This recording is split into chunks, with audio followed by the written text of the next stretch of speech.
Hi, everyone. Thanks for joining today. I'm Reagan Sonnabend. I am an entrepreneur, small business owner, and real estate investor. A big part of what I do as well, actively on a day-to-day basis, is I operate a corporate rentals business, turnkey corporate housing.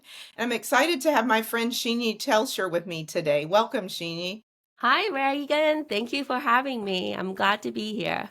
I'm so glad that you could make it. I'm really excited about the topics that we're going to dive into and some of the things that you have going on, and just um, this amazing variety of things that really fall within the arena. So, kind of just to start off, one of the things I really wanted to ask you about is I've been noticing that you're doing some really cool meetups, some topics that sound interesting that make me wish that I was in your local area so I could join your meetups. So tell me a little bit about what you've got going on with that.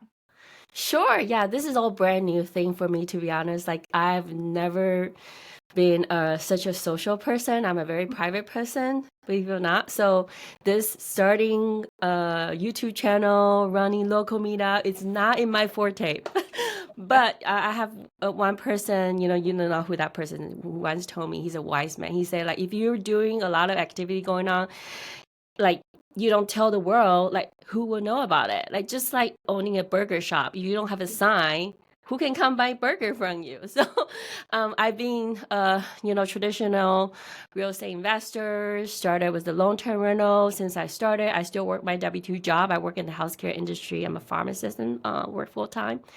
I just start buying real estate since I have my first baby, and then realized that I don't really want to work until old and quickly and still worry about retirement, not having enough retirement income. So we start working, hustle, work on the side, building our rentals real estate portfolio. So since I joined the mentorship with Pace Morby and learned that I could really contribute a lot of the knowledge that I know to start doing more real estate deals just with the people I know locally, right? So running a local meetup has become a very rewarding journey because I get to share what I know and bring in high caliber speaker to kind of, it's free, just educate people by providing value. And it's just organically grown. Since then, people will just come to me when they have trouble or they want to underwrite some new deal. I can provide assistance, and hopefully we'll find some partner to work together. I love it. And so how do you source the presenters that you have on a monthly basis that come and speak at your meetups?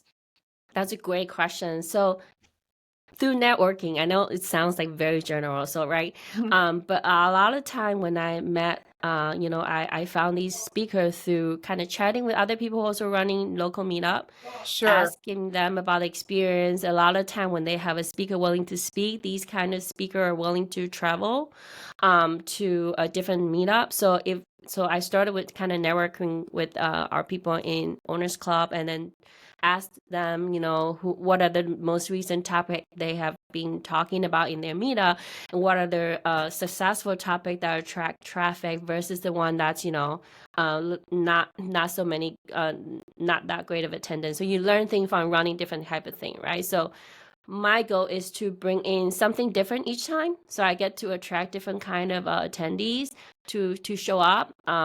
It's also my kind of selfish way of like I want to learn all that, like so since I'm not a subject matter expert for everything, it makes sense to invite those people to come, talk about what they know, and then we can all learn from each other.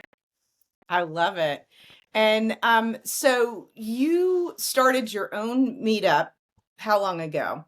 Oh gosh, I'm about to have my third one. So my first one was just a very casual meet and greet. We met at the local brewery, Mhm. that type of thing, and I have about 30 people show up. Wow. And then the second one, I had Liz Lopez, who was kind enough to flew in from Phoenix, and who came in to talk about DSCR. She's a very like top 1% DSCR loan Wow. officer. So I have about 35 people who show up. And then the next one is when I plan to have Tim Yu to come in to share his journey transition from landlord to now wholesaler, and he's been very successful. Working W-2, but doing wholesaling on the side, and slowly grow out his his portfolio, working with veteran, provide affordable housing. So it's more like a lead gen type of presentation. So a little bit different each time. Got it. Any specific topics you have coming up, or maybe that you don't have scheduled yet, but that you're interested in covering in meetups? Yeah, I have. I'm a planner, so I usually try to schedule it out a few months ahead. So I already have the next one lined up talking about door knocking, because door knocking is still the best way to make money, especially when you started that you don't have any good saving to do all kinds of advertisement. Those all cost money, right? So door knocking is the next one. Then I will have somebody who's been doing no investing for a long time, who's talking about how he was able to buy and sell notes, just staying in that secondary position, that he was able to bring in a lot of passive cash flow. Because a lot of time when you're being a note holder, you're not really a landlord, you're just a bank. So you're getting a lot of passive cash flow coming in. So I thought I was just so smart. So I'm having him to come in to talk about that. And then I have another fix and flipper who did that really successfully locally to come in to talk about how to quickly underwrite, estimate the rehab costs, and then how to draft a scope of work to be conservative and make sure that you generate enough profit through each flip. So it's a little bit everything. Wow. I mean, that sounds like a great way for newbies to get educated that are, coming into your ecosystem. And I mean, what you just explained, that couple of sessions, it's like that's good stuff. And I think too, walking through things kind of not necessarily start to finish, but instead of some of the little snippets sometimes that people see on a Zoom, to be able to kind of do almost like a case study, sort of is what it sounds like. Right. And it's a lot of time it's the in-person experience that cannot be replaced by the virtual meeting, right? So when you are able to meet people in person, shake their hand, it's just not the same as kind of wave at them during the Zoom meeting. Like I knew you, like Reagan, you're not different, because we met in person. That's how we built a more real, tangible relationship, right? So that's why local meetup still a great way to meet people, and I have a better sense of gauging if this person's the right fit for me when I meet with them in person. How they talk, how they position themselves, how they interact with other people, and I'm also, for me, I'm looking for a partner to work together, right? So we can scale our business together. That's also my reason why I decided to do local meetup. I want people locally in Maryland, they know, and they can come to my meetup, learn some value, and then find their partner as well through the networking. Love that. I actually just came back from a conference. So a member of the Sub2 community, Katie French, was presenting, and she was talking about her experience finding her partner. And they met at an in-person meetup. And so Right. Christine is not part of the Sub2 community; she's part of another community. So the way they set that all up, I thought was really smart. But once they met each other, they kind of clicked right away. And so Right. it's definitely interesting to see there's a lot of different things that people can get from a meetup. And Right. now, with the area that you're located in, I feel like there's a lot of momentum and activity within the community that's taking place there. So Right. what was that like to kind of carve out in a kind of a mature community, like creating a new meetup, because I imagine there are lots of them going on close by. Correct. Yeah. We're part of the DMV group. Mhm. DMV is, DC, Maryland, Virginia. Sometimes they say the D is Delaware. Now we're expanding. So basically, during the DMV area, Mhm. we have multiple sub leader who are just running their meetup locally. I think we're kind of in our own different location, but we're also very supportive of each other. I travel to other people's meetup to support them as well. They do the same thing to come to my meetup to support me. We're kind of spread it out a little bit, so which is a good thing because we get to attract kind of local people. Some people don't want to drive more than an hour away to go to meetup because it's a lot of driving time. Yeah. So I will be like, my meetup is currently located in Rockville, Maryland. So I was able to capture pretty much everybody coming from the Baltimore side or coming from the DC side or maybe the Northern Virginia side. So it's a good central location, like right off the highway. That's when I, decided to pick that location. It's about, not too far drive from my house, like 45 minutes. So it's not as in demanding for me to have to direct my prep kit, bring a whole bunch of microphone all that set up, and then every week. So so pick the location that's good for you to run meetup on a recurring basis, and that you people can comfortably talk about it. Like the very first meetup I did, that one thing I learned is like, if I can't pick the place that was too loud. So even a lot of people show up, but in the brewery it was really loud. So then I decided, I can do that, but I probably won't pick the Friday evening when their busiest time. So Yeah. yeah, every little meetup you learn a little bit different. So like the second one I learned, okay, I need to bring a better sound quality microphone. I need to start figure out a way to capture attendance, right? So meaning that when I have to use like Eventbrite. Right now I'm using Eventbrite, so people can secure the ticket, meaning Right. in your seat, so I can kind of see how many people are coming, and then I can capture their contact information, so I can send out a reminder. Because some people don't look at Facebook all the time, but once I have, Mhm. I can send a reminder. Hey, I have a next one coming. Would you be interested? So that also help boost up my attendance. You're right. The devil is in the details for sure. Just thinking about some of those little things and even the sound piece of it, just thinking about that noise level, and that made me think of different meetups that I've been to. And sometimes it's like if it's in a, bar or a restaurant, it's in a back room. Other Right, times it might just be in the middle of the bar, which right, is, you never know what that's going to be like, especially, maybe they intentionally do it on like an off night or something, a Monday night, right. a Tuesday You need night. you need a good sort of like a background white noise around so people feel like there's always like activity going on. But Mhm. you also want it to be not loud enough so people don't have to yell to speak with the people across Yeah. the table because that could be very tiring. I have a very soft voice, and after the very first one, I was like, I almost lost my voice because I have to like yell so loud to maybe people can hear me. So that's when I realized I need to kind of choose a different day and maybe move a different time so it's not the busiest time at the bar basically. So you learn something, as you're doing it. So yeah. Got it. And now, have you utilized sponsors at all for your meetups so far? Not yet. But I've been told that there's a couple of people.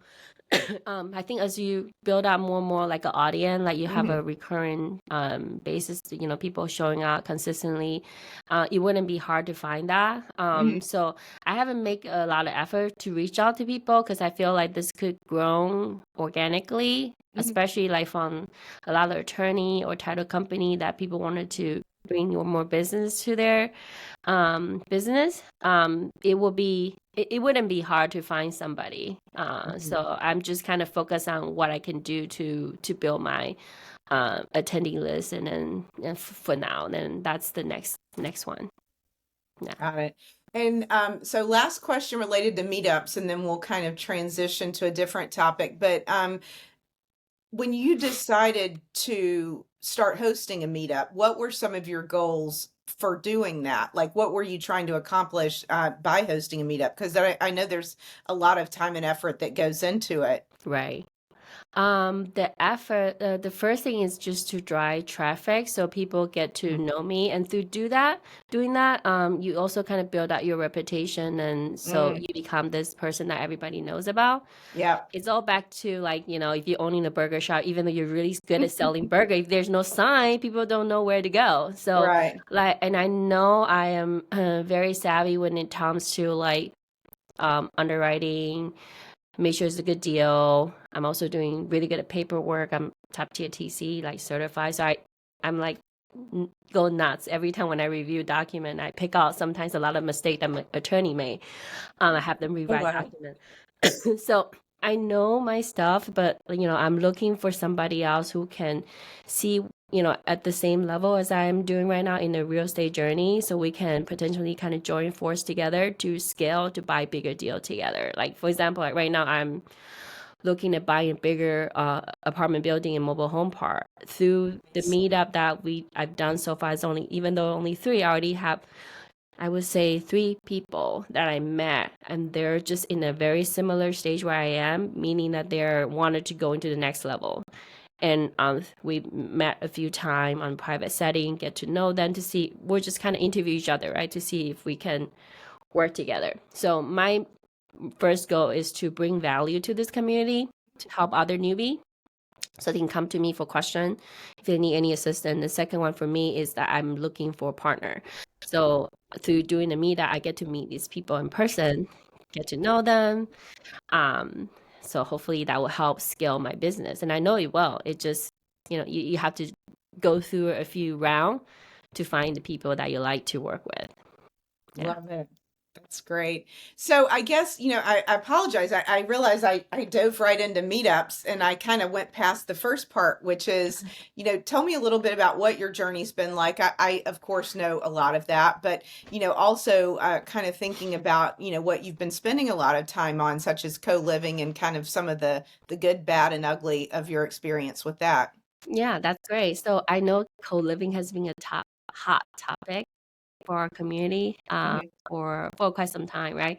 It started with the pet split, and then pet split is the thing, and then now kind of transition into a co-living, which pet split is also co-living, in a way. So now co-living has become this thing that everyone to get into, similar to Airbnb when it was in its golden age. So I was able to acquire property through creative financing, which is that I bought this home through from a veteran who couldn't afford the mortgage, and he was going through pre-foreclosure process. So I got this home from him and help him move on to the next journey. And I then renovate this home. And then when I purchased this home, I liked the location. I liked this layout because at the time, co-living was very popular. So I was like, this is a great setup for that kind of, investment strategy, right? So, and this is my first co-living house that's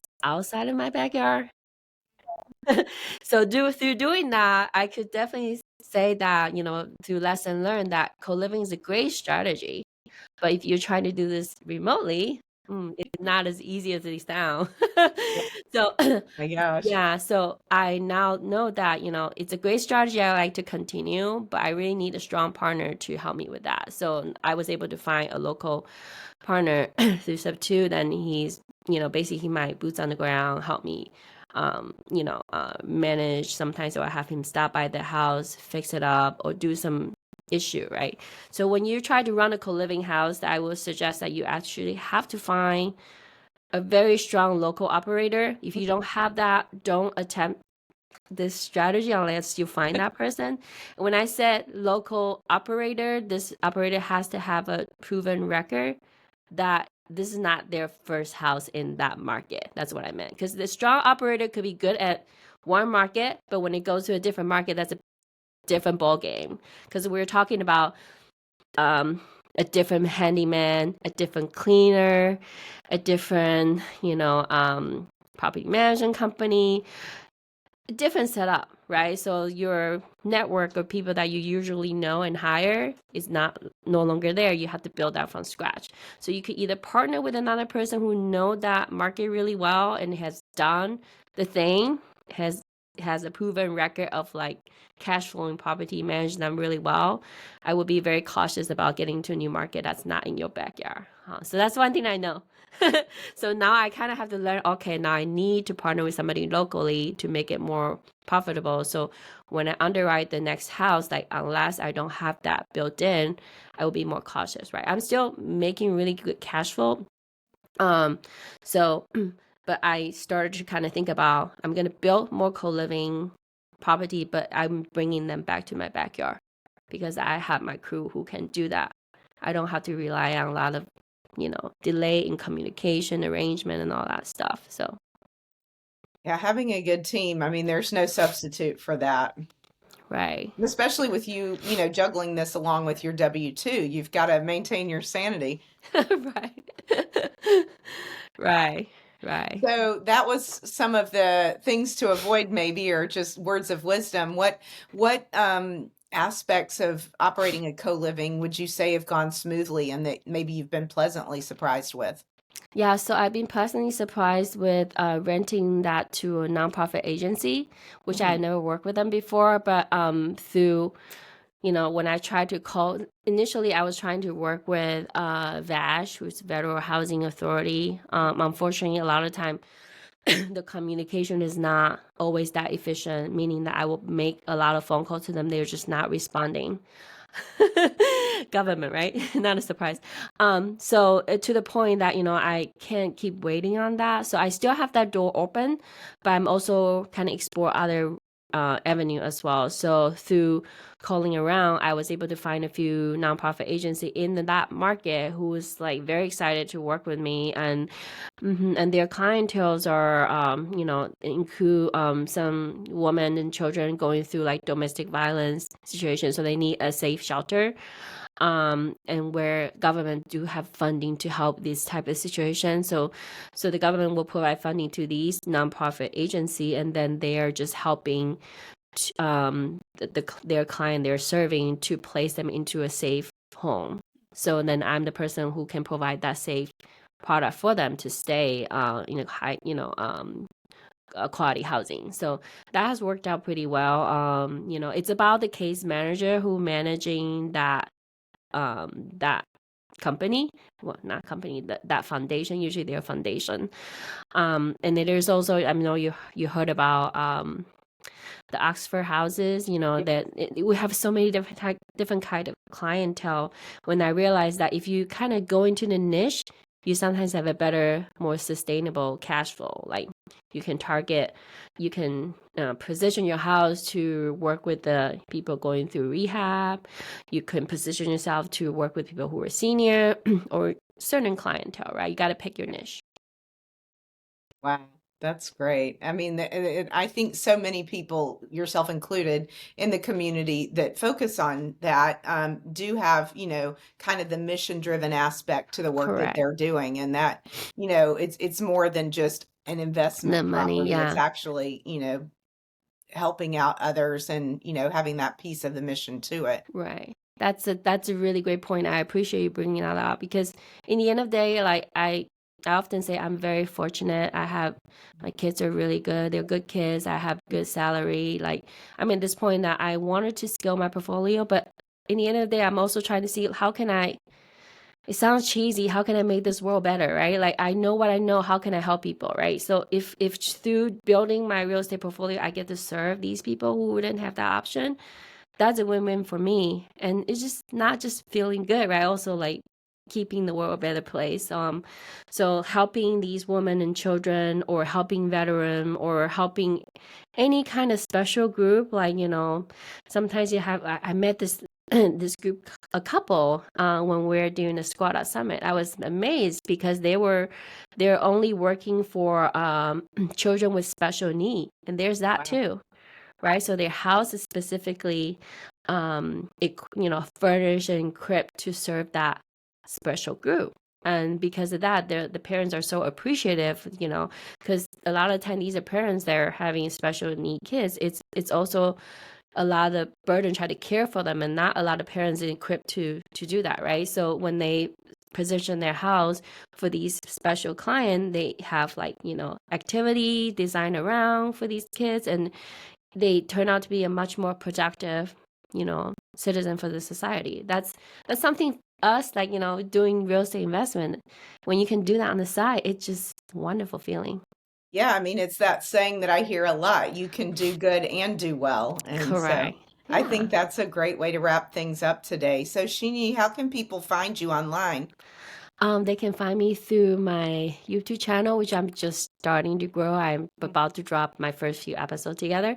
So my YouTube channel is just my name, Shinyi Telscher, and Mhm. you can also find me on Facebook or Instagram. Shinyi Telscher, Shinyi Telscher is my husband's name, Telschcher. and glad to be That's here. Thank you amazing. for having me. Of course, I'm so glad that we got to touch base on some of the amazing things you're doing, and I know that I hope we have the opportunity to work together on other things in the future. And again, thanks for making time, and I'll make sure and share your information in the description for people to reach out to you. Bye. Thank you.